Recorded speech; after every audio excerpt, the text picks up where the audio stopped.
Tonight is the third night. We are talking on the Dīgha Nikāya suttas. Now we come to sutta number 3, Ambattha sutta. It's about Ambattha. Thus have I heard. Once the Lord was touring Kosala with a large number of monks, some 500, and he came to a Kosalan Brahmin village called Ichanangala. And he stayed in the dense jungle of Ichanangala. At that time, the Brahmin Pokarasati was living at Ukata, a populous place full of grass, timber, water and corn, which had been given to him by King Pasenadi of Kosala as a royal gift and with royal powers. And Pokarasati heard say, the ascetic Gotama, son of the Sakyans, who has gone forth from the Sakyan clan, etc., is staying in the dense jungle of Ichanangala. And concerning that blessed Lord, a good report has been spread about. This blessed Lord is an Arahant, a Sammasambuddha, perfected in knowledge and conduct, a well-farer, knower of the worlds, unequaled trainer of men to be tamed, teacher of gods and humans, a Buddha, a blessed Lord. He proclaims this world with its gods, Maras, Brahmas, the world of ascetics and Brahmins with its princes and people, having come to know it by his own knowledge. He teaches a Dhamma that is lovely in its beginning, lovely in its middle, and lovely in its ending, in the spirit and in the letter, and he displays the fully perfected, thoroughly purified holy life. And indeed, it is good to see such arahants. Now at that time, Pokarasati had a pupil, the youth Ambattha, who was a student of the Vedas, who knew the mantras, perfected in the 3 Vedas, a skilled expounder of the rules and rituals, the law of sounds and meanings, and fifthly oral tradition, complete in philosophy and in the marks of a great man, admitted and accepted by his master. In the 3 Vedas with the words, what I know, you know. What you know, I know. And Pokarasati said to Ambattha, Ambattha, my son, the ascetic Gotama, is staying in the dense jungle of Ichanangala. And concerning that blessed Lord, a good report has been spread about, etc. Now you go to see the ascetic Gotama and find out whether this report is correct or not, and whether the Reverend Gotama is as they say or not. In that way we shall put the Reverend Gotama to the test. Sir, how shall I find out whether the report is true, or whether the Reverend Gotama is as they say or not?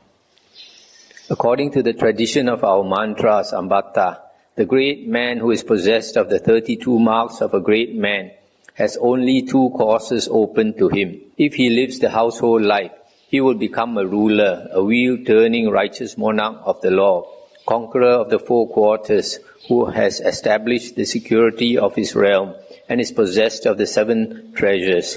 These are the wheel treasure, the elephant treasure, the horse treasure, the jewel treasure, the woman treasure, the householder treasure, and as 7th, the counselor treasurer. He has more than 1,000 sons, who are heroes of heroic stature, conquerors of the hostile army. He dwells, having conquered this sea-girt land, without stick or sword, by the law.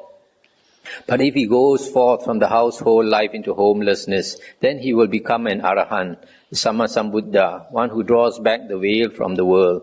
And Ambattha, I am the passer on of the mantras, and you are the receiver. Stop here for a moment. So this Pokarasati is one of those well-known Brahmins, well versed in the Brahmin tradition, and his disciple is also very learned. All those things that a Brahmin is supposed to learn, he has learned. That's why the teacher tells him, what I know, you know. What you know, I know. And lastly, the last part, this Pokarasati told Ambattha, I am the passer on of the mantras and you are the receiver. In other words, I am the teacher and you are the pupil. So you go and find out whether this Samana Gotama or ascetic Gotama is as enlightened as they say. And you judge him by the 32 marks of a great man. This 32 marks of a great man is a Brahmin tradition. Very good, sir, said Ambattha at Pokarasati's words, and he got up, passed by Pokarasati by his right side, got into his chariot drawn by a mare, and accompanied by a number of young men, headed for the dense jungle of Ichanangala. He drove as far as the carriage would go, then alighted and continued on foot. At that time, a number of monks were walking up and down in the open air. Ambattha approached them and said, "Where is the Reverend Gotama to be found just now? We have come to see the Reverend Gotama." The monks thought, "This is Ambattha, a youth of good family and a pupil of the distinguished Brahmin Pokarasati. The Lord would not mind having a conversation with such a young man." And they said to Ambattha, "That is his dwelling with the door closed. Go quietly up to it. Go on to the veranda without haste. Cough and knock on the board. The Lord will open the door to you." Ambattha went up to the dwelling and on to the veranda, coughed and knocked. The Lord opened the door and Ambattha went in. The young man entered, exchanged courtesies with the Lord, and sat down to one side. But Ambattha walked up and down while the Lord sat there, uttered some vague words of politeness, and then stood so speaking before the seated Lord. And the Lord said to Ambattha, "Well now, Ambattha, would you behave like this if you were talking to venerable and learned Brahmins, teachers of teachers, as you do with me, walking and standing while I am sitting, and uttering vague words of politeness?" And he said, "No, Reverend Gotama, a Brahmin should walk with a walking Brahmin, stand with a standing Brahmin, sit with a sitting Brahmin, and lie down with a Brahmin who is lying down.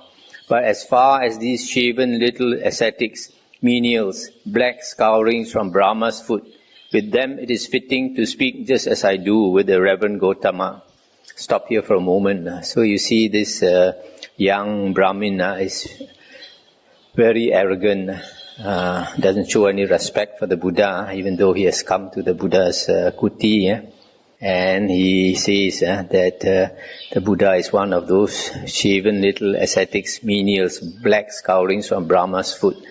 These Brahmins, they believe that they are born from the Brahma's head, whereas other sects, the Khattiya or warrior clan, the merchant clan, the worker clan, all born from the foot of Brahma. Brahma is their god. Mahabrahma is the equivalent of God, creator of the world. And so, because they look down on other castes, they call them black scourings from Brahma's foot. In other words, other sects are black. They think they are fair. And the Buddha said, "But Ambattha, you came here seeking something. Whatever it was you came for, you should listen attentively to hear about it. Ambattha, you have not perfected your training. Your conceit of being trained is due to nothing but inexperience." But Ambattha was angry and displeased at being called untrained, and he turned on the Lord with curses and insults. Thinking, "The ascetic Gotama bears me ill will," he said, "Reverend Gotama, the Sakyans are fierce, rough-spoken, touchy and violent. Being of menial origin, being menials, they do not honor, respect, esteem, revere or pay homage to Brahmins. With regard to this, it is not proper that they do not pay homage to Brahmins." This was the first time Ambattha accused the Sakyans of being menials. And the Buddha said, "But Ambattha, what have the Sakyans done to you?" And he said, "Reverend Gotama, once I went to Kapilavatthu on some business for my teacher, the Brahmin Pokarasati, and I came to the Sakyans meeting hall. And at that time, a lot of Sakyans were sitting on high seats in their meeting hall, poking each other with their fingers, laughing and playing about together. And it seemed to me that they were just making fun of me, and no one offered me a seat. With regard to this, it is not proper that they do not pay homage to the Brahmins." This was the second time Ambattha accused the Sakyans of being menials. And the Buddha said, "But Ambattha, even the quail, that little bird, can talk as she likes on her own nest. Kapilavatthu is the Sakyans' home, Ambattha. They do not deserve censure for such a trifle." And Ambattha said, "Reverend Gotama, there are 4 castes, the Khattiyas or warrior clan, the Brahmins, the merchants and the artisans. And of these 4 castes, 3, the Khattiyas, merchants and artisans are entirely subservient to the Brahmins. With regard to this, it is not proper that they should not pay homage to the Brahmins. This was the third time Ambattha accused the Sakyans of being menials. Stop here for a moment. So this is only their Brahmin belief. They think they are the most superior caste and everybody else should pay homage to them. But other people don't think so. Then the Lord thought, this young man goes too far in abusing the Sakyans. Suppose I were to ask after his clan name. So he said, Ambattha, what is your clan? And Ambattha answered, I am a Kanhayan, Reverend Gotama. And the Buddha said, Ambattha, in former days, according to those who remember the ancestral lineage, the Sakyans were the masters, and you are descended from a slave girl of the Sakyans. For the Sakyans regard King Okaka as their ancestor. At one time, King Okaka, to whom his queen was dear and beloved, wishing to transfer the kingdom to her son, banished his elder brothers from the kingdom, Okamukha, Karandu, Hattiniya, and Sinipura. And these, being banished, made their home on the flank of the Himalayas beside a lotus pond where there was a big grove of teak trees. And for fear of contaminating the stock, they cohabited with their own sisters. Then King Okaka asked his ministers and counselors, where are the princes living now? And they told him. At this, King Okaka exclaimed, they are strong as teak, Sakka. These princes, they are real Sakyans. And that is how the Sakyans got their well-known name. And the king was the ancestor of the Sakyans. Now King Okaka had a slave girl named Dīgha, who gave birth to a black child. The black thing, when it was born, exclaimed, wash me, mother, bathe me, mother, deliver me from this dirt, and I will bring you profit. Because Ambattha, just as people today use the term hobgoblin, pisacha, as a term of abuse, so in those days they said black, kanha, and they said, as soon as he was born, he spoke. He is born a kanha, a hobgoblin.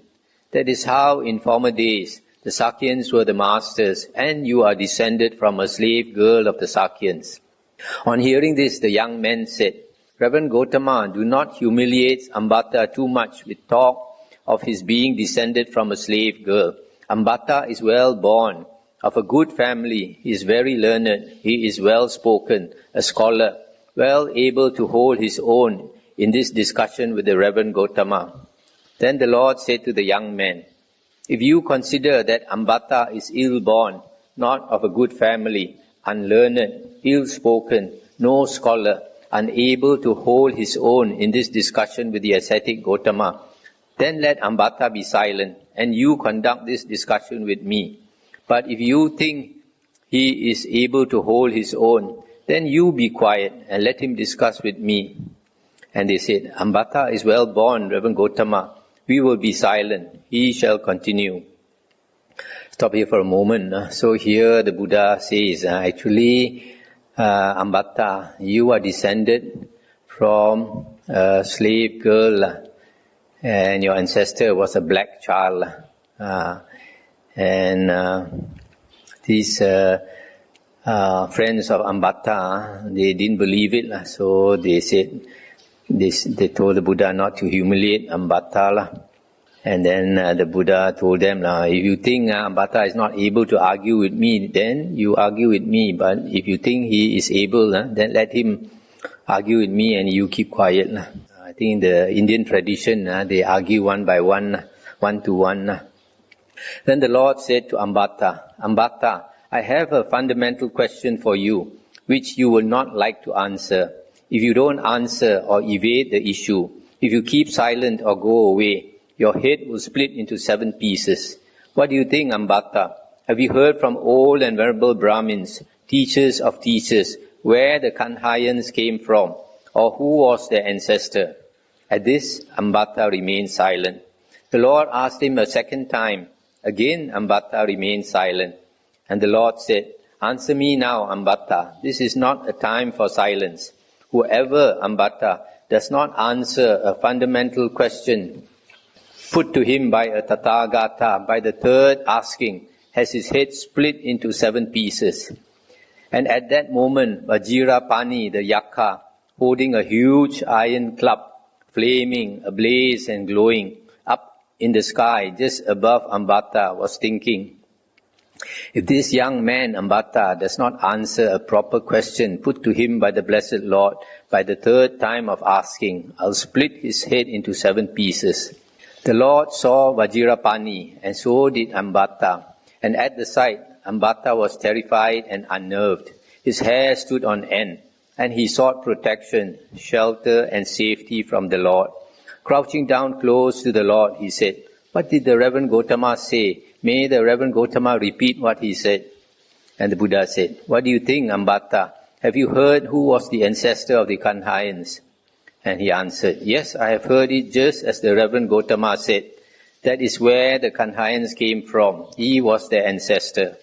Hearing this, the young man made a loud noise and clamor. So Ambattha is ill-born, not of a good family, born of a slave girl of the Sakyans, and the Sakyans are Ambattha's masters. We disparaged the ascetic Gotama, thinking he was not speaking the truth. I'll stop here for a moment. So here you see, the Buddha is protected by the Devas, and also the Devas is always on hand to help the Buddha. Probably this Yakka, he saw that this person needs to be taught a lesson, so he came with this big club, waiting to pound him into 7 pieces. Then the Lord thought, it is too much the way these young men humiliate Ambattha for being the son of a slave girl. I must get him out of this. So he said to the young men, don't disparage Ambattha too much for being the son of a slave girl. That Kanha was a mighty sage. He went to the south country, learned the mantras of the Brahmins there, and then went to King Okaka and asked for his daughter, Madarupi. And King Okaka, furiously angry, exclaimed, so this fellow, the son of a slave girl, wants my daughter, and put an arrow to his bow. But he was unable either to shoot the arrow or withdraw it. Then the ministers and councillors came to the sage Kanha and said, spare the king, reverend sir, spare the king. And he said, the king will be safe, but if he loses the arrow downwards, the earth will quake as far as his kingdom extends. And they said, reverend sir, spare the king, spare the land.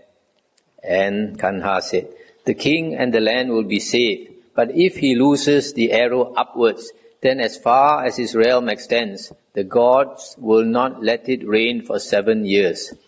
And they said, reverend sir, spare the king and the land, and may the God let it rain. And he said, the king and the land will be safe, and the God will let it rain. But if the king points the arrow at the crown prince, the prince will be completely safe. Then the ministers exclaimed, let King Okaka point the arrow at the crown prince, the prince will be perfectly safe. The king did so, and the prince was unharmed. Then King Okaka, terrified and fearful of divine punishment, gave away his daughter Madarupi. So young men, do not disparage Ambattha too much for being the son of a slave girl. That Kanha was a mighty sage. Stop here for a moment. So this Kanha, he went to learn the mantras, and the mantras are actually very powerful things. Mantras are secrets handed down to the Brahmins, probably by the Devas. And it is their secret. They don't want other castes to know. But later, because of greed, they sold away the secrets, so that a lot of the mantras now are public knowledge. And the Buddha said that these mantras, you can do many things with them. That normally a person with psychic power only can do, but the mantras you can do. For example, if you know a certain mantra, you can walk through the wall. Maybe that's how David Copperfield walks through the wall. So this king got so angry that this black fellow wants his daughter. That's how he was thinking. So he took his bow and arrow. He wanted to shoot this Kanha to death. But this Kanha made him not able to shoot the arrow or to bring it down. And then, so finally, to make the king know how powerful he is, he said the king must point the arrow at his son, whom he loves dearly, the crown prince. And so the king had no choice but to do that. But the prince was not harmed. And so the king got frightened, so gave away the daughter to him. So the Buddha said, don't look down on Kanha so much. He's the ancestor, this ancestor of the Ambattha, for he was a mighty sage.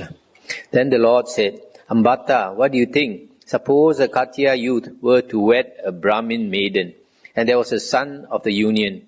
Would that son of a Khattiya youth and a Brahmin maiden receive a seed and water from the Brahmins? He would, Reverend Gautama. Would they allow him to eat at funeral rites, at rice offerings, at sacrifices, or as a guest? They would, Reverend Gautama. Would they teach him mantras or not? They would, Reverend Gautama. Would they keep their women covered or uncovered? Uncovered, Reverend Gautama. But would the Khattiya sprinkle him with the Khattiya consecration? No, Reverend Gautama. Why not? Because, Reverend Gautama, he is not well born on his mother's side. What do you think, Ambattha? Suppose a Brahmin youth were to wed a Khattiya maiden, and there was a son of the union. Would that son of a Khattiya youth and a Brahmin maiden receive a seed and water from the Brahmins? He would, Reverend Gautama, etc., etc. But would the Khattiya spring him with the Khattiya consecration? No, Reverend Gautama. Why not? Because, Reverend Gautama, he is not well born on his father's side. So, Ambattha, the Khattiyas, through a man taking a woman or a woman taking a man, are senior to the Brahmins.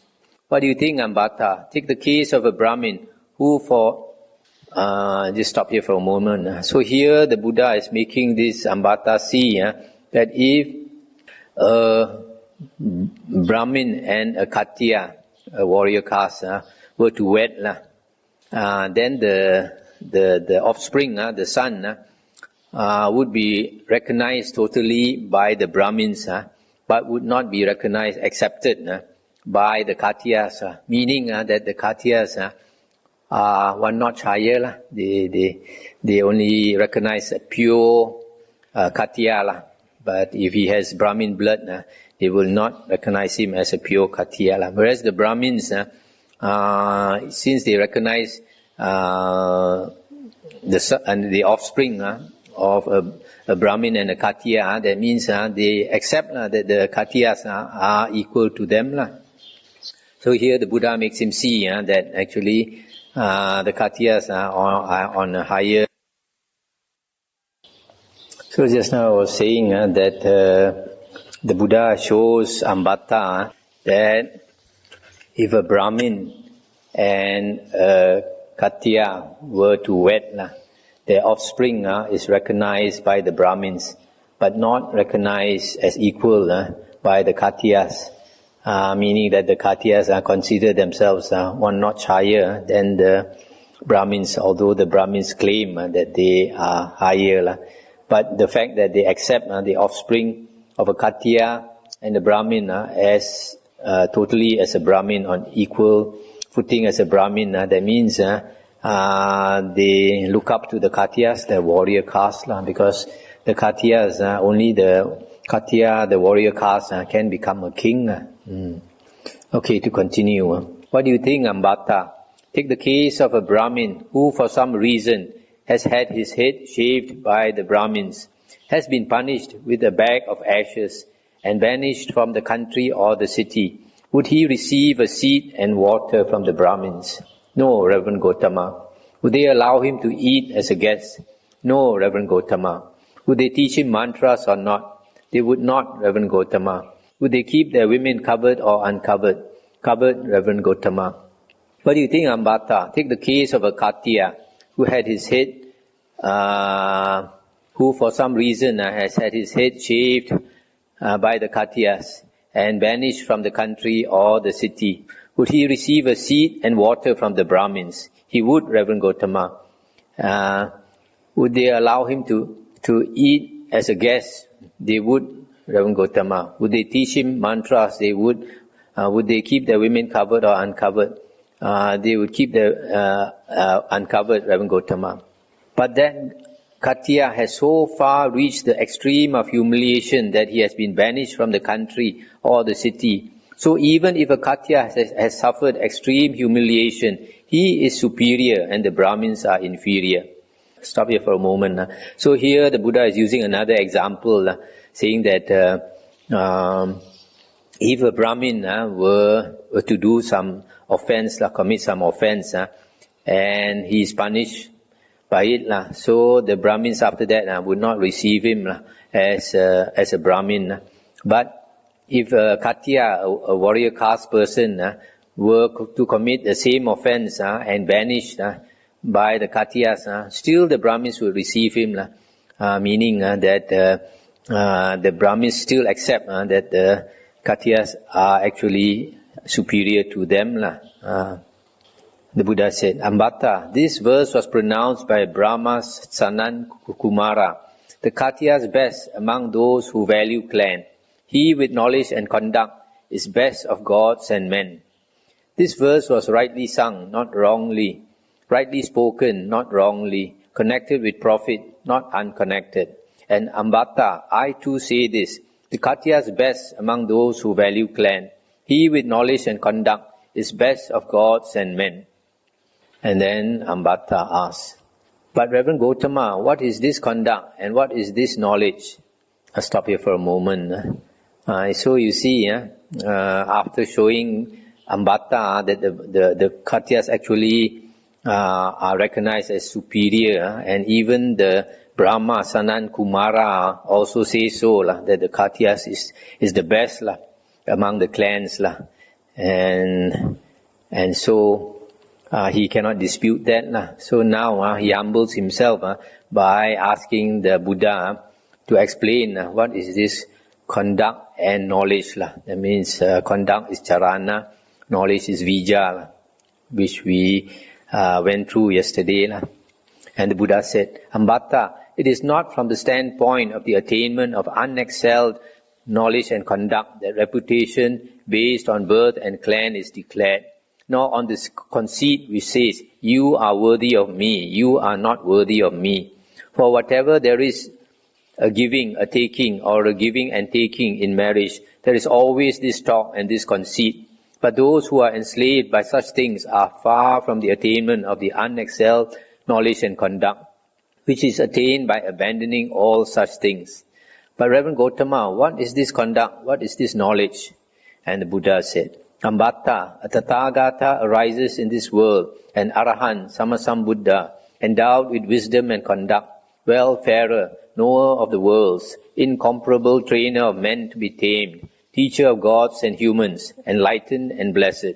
He, having realized it by his own super-knowledge, proclaims this world with its devas, maras and brahmas, its princes and people. He preaches the Dhamma, which is lovely in its beginning, lovely in its middle, lovely in its ending, with the spirit, in the spirit and in the letter, and displays the fully perfected and purified holy life. A disciple goes forth and practices the moralities, guards the sense doors, etc., and attains the 4 jhanas. Thus he develops conduct. All this is not explained here because it is already explained in the previous sutta. He attains various insights, etc., etc., and the cessation of the corruptions or asavas. And beyond this, there is no further development of knowledge and conduct that is higher or more perfect. So here the Buddha goes through those various stages of these various parts of this charana, conduct or practice of the holy life, and then the different stages of knowledge, vijja, as we heard last night. But Ambattha, in the pursuit of this unexcelled attainment of knowledge and conduct, there are 4 parts of failure. What are they? In the first place, an ascetic or Brahmin who has not managed to gain this unexcelled attainment takes his carrying pole and plunges into the depths of the forest, thinking, I will live on windfalls. But in this way, he only becomes an attendant on one who has attained. This is the first path of failure. Again, an ascetic or Brahmin, being unable to live on windfalls, takes a spade and basket, thinking, I will live on tubers and roots. This is the second path of failure. Again, an ascetic or Brahmin, being unable to live on tubers and roots, makes a fire hearth at the edge of a village or small town and sits tending the flame. This is the third path of failure. Again, an ascetic or Brahmin, being unable to tend the flame, erects a house with 4 doors at the crossroads, thinking, whatever ascetic or Brahmin arrives from the 4 quarters, I will honor to the best of my strength and ability. But in this way, he only becomes an attendant on one who has attained to unexcelled knowledge and conduct. This is the fourth path of failure. What do you think, Ambattha? Do you and your teacher live in accordance with this unexcelled knowledge and conduct? No, indeed, Reverend Sir. Who are my teacher and I in comparison? We are far from it. Well then, Ambattha, could you and your teacher, being unable to gain this, go with your carrying poles into the depths of the forest, intending to live on windfalls? No, indeed, Reverend Gotama. Well then, Ambattha, could you and your teacher, being unable to gain this, live on tubers and roots, or sit tending the flame, or erect a house and honor the ascetics and Brahmins who arrive? And he said, no, indeed, Reverend Gotama. And so, Ambattha, not only are you and your teacher incapable of attaining this unexcelled knowledge and conduct, but even the 4 paths of failure are beyond you. And yet you and your teacher, the Brahmin Pokarasati, utter these words, these shaven little ascetics, menials, black scrapings from Brahma's foot. What converse can they have with Brahmins learned in the 3 Vedas? Even though you can't even manage the duties of one who has failed. See, Ambattha, how your teacher has let you down. So here the Buddha says, after explaining the various stages of attainment of this charana and vijja up to liberation or enlightenment, then he says, if an ascetic or Brahmin cannot attain all these things, then at least he goes into the deep forest thinking he will live on whatever the wind blows down from the trees. In other words, the ripe fruits that fall down, he will eat those, but still maintain an ascetic life in the forest.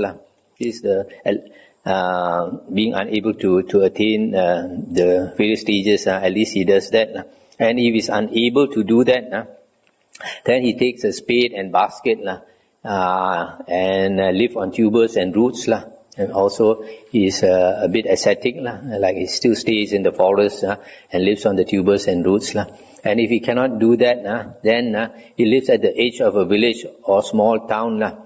At least near a small town, is more comfortable. And he sits tending the flame. Why? Because this Indian tradition, they pray to the fire god, and they always keep the flame burning.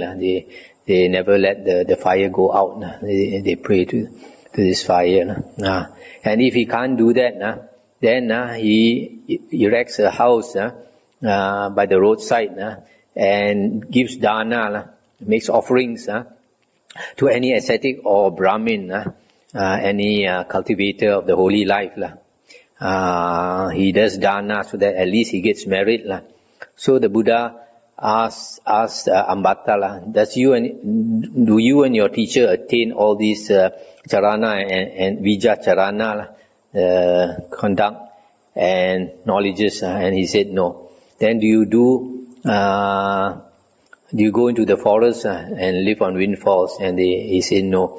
Or do you go into the forest and live on tubers and roots? Also he said no. Or do you live by the edge of a village and tend the flame? And again he said no. Or do you erect a house and do dana, offerings to ascetics? And again he said no. So he said, even the 4 parts of failure also you cannot do, and yet you look down on ascetics and call them black scrapings from Brahma's foot.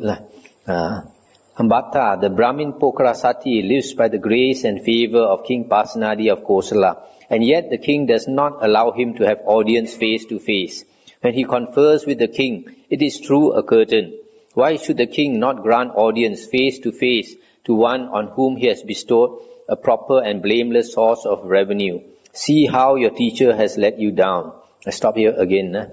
So here, the Pokrasati, he is given some land and by the king, and yet whenever he wants to see the king will not see him face to face. He has to go behind a curtain. So you see this warrior caste, they treat the Brahmins really low, and yet the Brahmins always claim that they are the superior caste. What do you think, Ambattha? Suppose King Pasenadi was sitting on the neck of an elephant or on horseback, or was standing on the chariot mat, conferring with his ministers and princes about something. And suppose he were to step aside and some workman or workman's servant were to come along and stand in his place. And standing there he might say, "This is what King Pasenadi of Kosala says." Would he be speaking the king's words, as if he were the king's equal? No, indeed, Reverend Gautama. Well then, Ambattha, it is just the same thing. Those who were, as you say, the first sages of the Brahmins, the makers and expounders of the mantras, whose ancient verses are chanted, pronounced and collected by the Brahmins of today, Ataka, Vamaka, Vamadeva, Vesamita, Yamatagi, Angirasa, Bharadvaja, Vaseta, Kasapa, Bagu, whose mantras are said to be passed on to you and your teacher. Yet you do not thereby become a sage or one practiced in the way of a sage. Such a thing is not possible.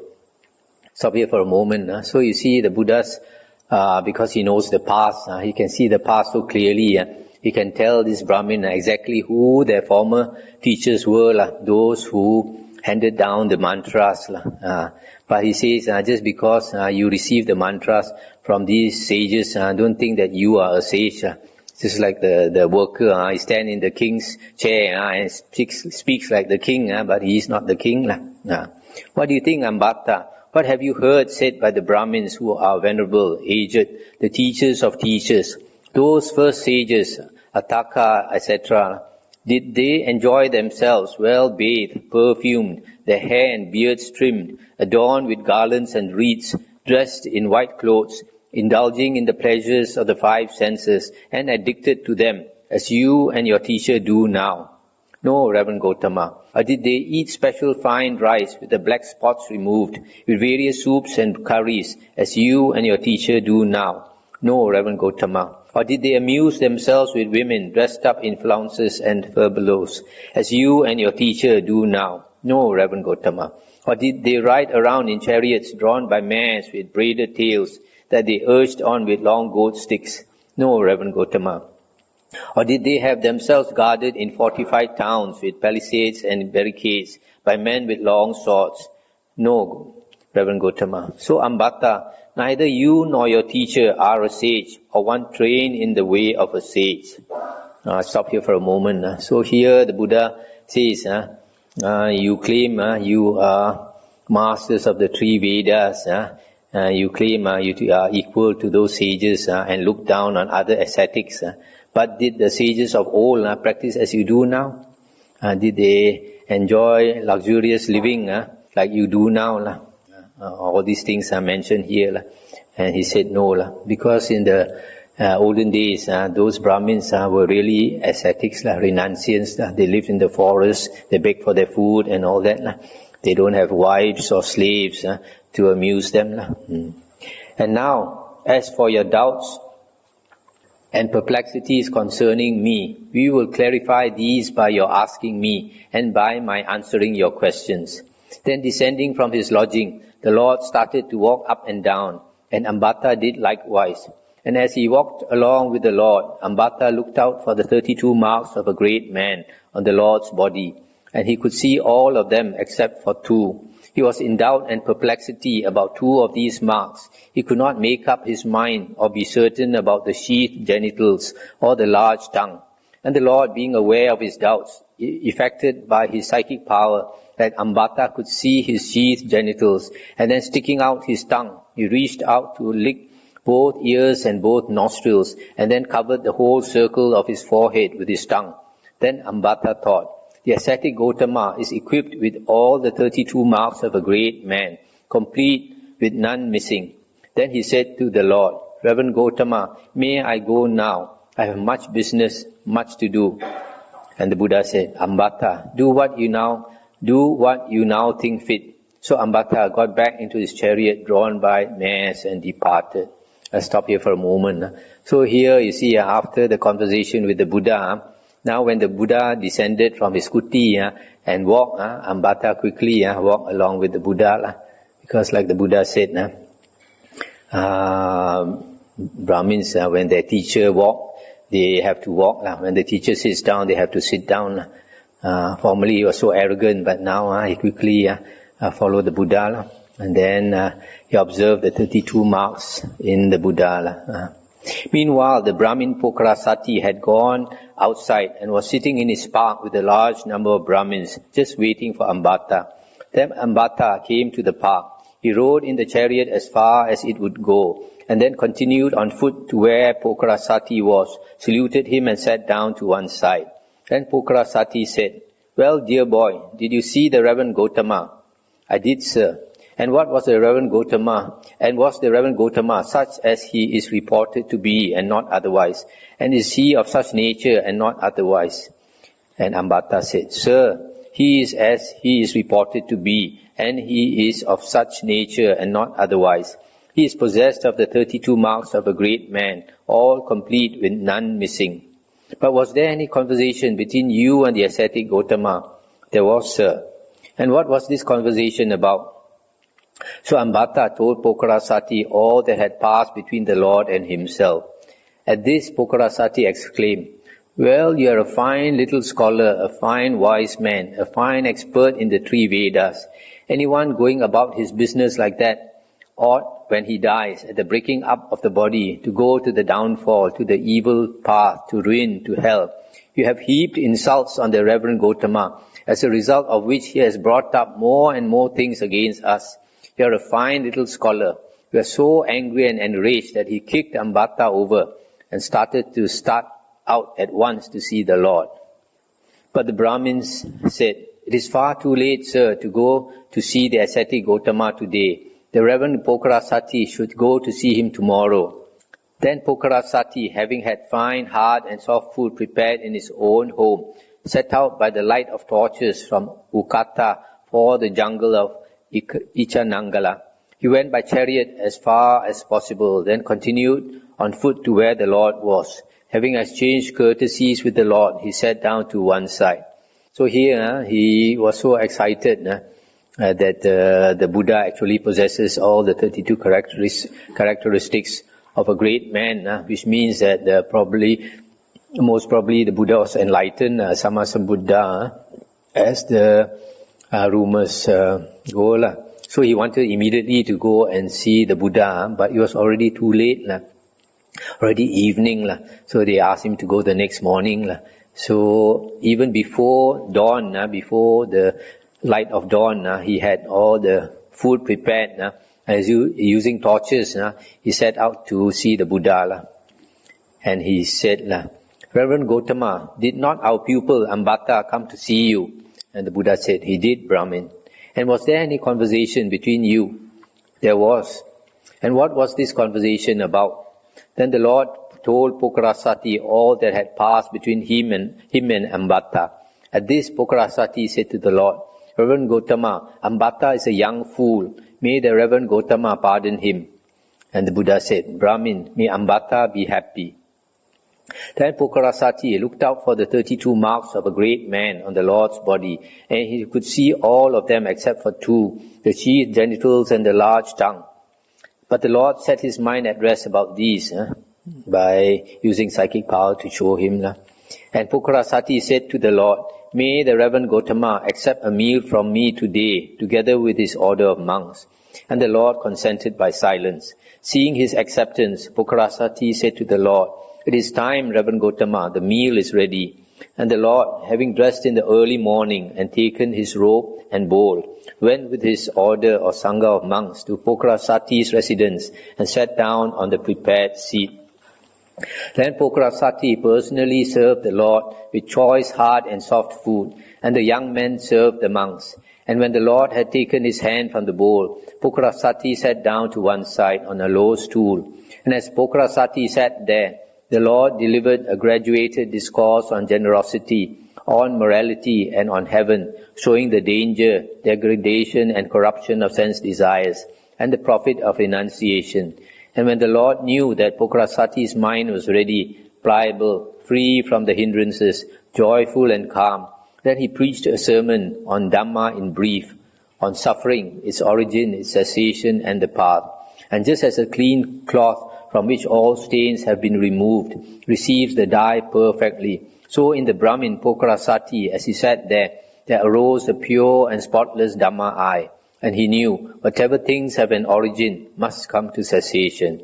And Pokrasati, having seen, attained, experienced and penetrated the Dhamma, having passed beyond doubt, transcended uncertainty, having gained perfect confidence in the teacher's doctrine without relying on others, said, "Excellent Lord, excellent. It is as if someone were to set up what had been knocked down, or to point out the way to one who had got lost, or to bring an oil lamp into a dark place so that those with eyes could see what was there. Just so the Blessed Lord has expounded the Dhamma in various ways.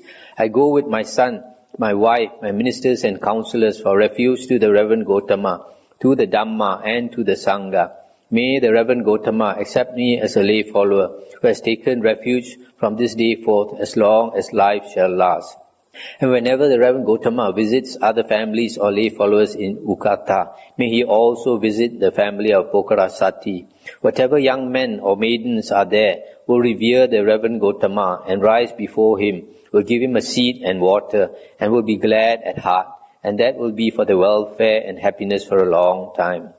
Well said, Brahmin, the Buddha said. That's the end of the sutta.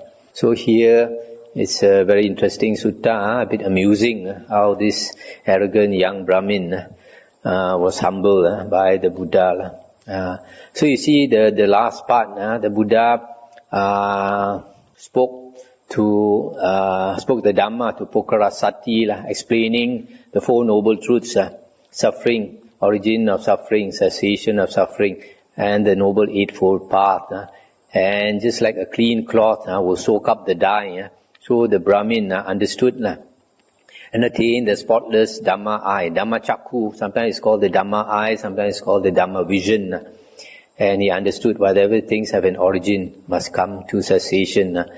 And here the words are, having seen, attained, experienced and penetrated the Dhamma, having passed beyond doubt, transcended uncertainty, having gained perfect confidence in the teacher's Dhamma. So here it means that Pokrasati attained stream entry. When Pokrasati attains the Dhamma vision, he attains stream entry. And stream entry means having attained the first path. And after some time, the path will turn to fruit after the wisdom matures. So you always see in the suttas and the Vinaya that people attain stream entry always by listening to the Dhamma. Always by listening to the Dhamma, not by meditation. Never by meditation, because the Buddha says that stream entry is equivalent to attaining right view. And right view in the suttas, there's only two conditions. One is the voice of another.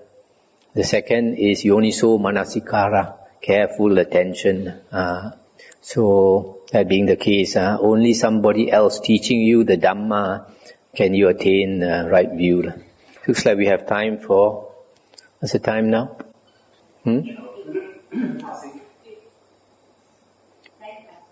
Oh, then we don't have time. Okay, we'll stop here. And any questions? No, this is not very important. This for the Brahmins, if they are not considered ascetics, are they?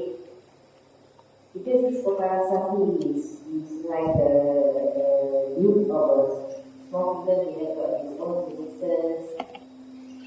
There's even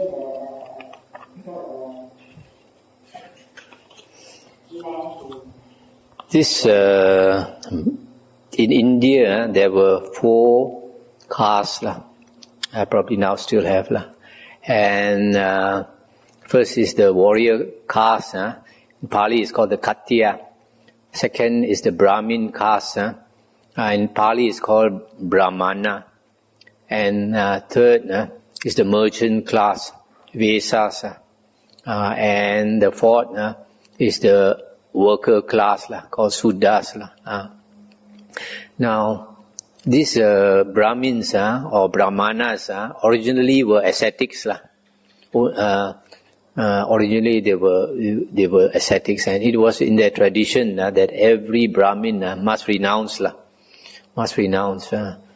I think at the age of 48 or something like that, having learned all that they were supposed to learn, the Vedas, the mantras, etc., then they go forth. But later, because of greed, they serve the kings. They serve the kings as advisors, chaplains, sometimes they said in the suttas. And the king would give them land, give them slaves, give them wives and all these things. So their lifestyle changed. So after that, even though the Pali word is still Brahmana, but actually because they live like ordinary folk, lay people, so they are called Brahmins. So the word Brahmana is nowadays reserved more for a holy man. But in the Pali text, the Brahmin caste is still called Brahmana. But sometimes it is used in 2 senses. One is either the Brahmin caste, the other sense is a holy man. So sometimes like the Buddha will refer to the Arahants as real Brahmanas, real holy men. So as stated here on paragraph 2.9 up to 2.10, that nowadays they enjoy themselves well bathed, perfumed, their hair and beards trimmed, adorned with garlands and wreaths, dressed in white clothes, indulging the pleasures of the 5 senses and addicted to them. And they eat special fine rice with the black spots removed, with various soups and curries. And then they amuse themselves with women dressed up in flounces and furbelows. And then they ride around in chariots drawn by mares with braided tails.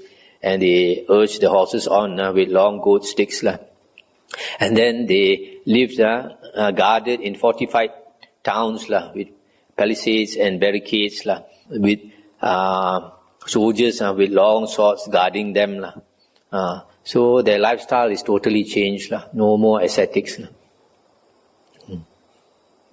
Because this Pokarasati, even the status that we see, and still has students, so I was wondering, that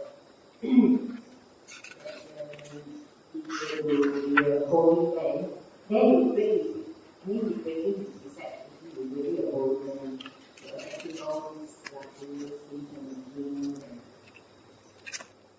So the Buddha is saying, you are not an ascetic. Not only that, you have not attained the various stages of the holy life. Not only that, even the 4 parts of failure also you don't practice. Instead, you live a luxurious life, indulging in all the sense pleasures. Buddha teach no self and be not having pride. Question myself, why does Buddha refer to himself as a maker, teacher of the gods, teacher? He has quite some name for himself. It has a whole paragraph for his title. How does this relate to no pride? There are 10 names of the Buddha. In the Itipiso, the chant Itipiso Bhagava Arahan Samma Sambuddho Vija Charana Sampanno Sugato Lokavidu Anuttaro Purisa Dhammasarati Satta Deva Manusa Nang Buddho Bhagavati. These names are not given, not coined by the Buddha. They are coined by other people. And the Buddha says that when he talks to people, he has to use the self-I and all that. But his mind is unmoving. So that if people praise him or people scold him, his mind is unmoving, always does. So in everyday conversation, he has to use I and mine and all that.